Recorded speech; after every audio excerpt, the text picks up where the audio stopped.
ఒకప్పుడు ఒక పెద్ద అడవిలో జంతువులన్నీ భయంతో జీవించేవి. ఎందుకంటే అక్కడ ఒక క్రూరమైన సింహం ఉండేది. అది రోజూ ఒక జంతువును తింటూ బతికేది. ఒకరోజు జంతువులంతా కలిసి సింహాన్ని కలిశాయి.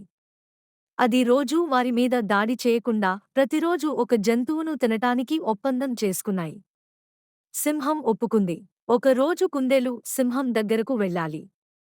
కాని అది చాలా తెలివిగా ఆలోచించింది.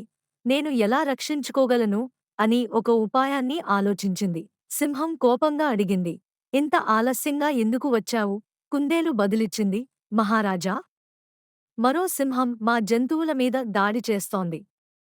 నేను దాని నుంచి తప్పించుకుని వస్తున్నాను. కుందేలు బావి దగ్గరకు తీసుకెళ్లి చెప్పింది. ఇక్కడ చూడండి సింహం బావిలో చూసింది. దానికి తన ప్రతిబింబం కనిపించింది. అది మరో సింహంగా భావించి కోపంతో ఆ బావిలోకి దూకింది. కాని అది నీటిలో మునిగిపోయింది. కుందేలు తన తెలివితో క్రూరమైన సింహం నుంచి అన్ని జంతువులను రక్షించింది. ఈ కథ మనకు తెలివితో అన్ని సమస్యలను పరిష్కరించవచ్చని నేర్పుతుంది.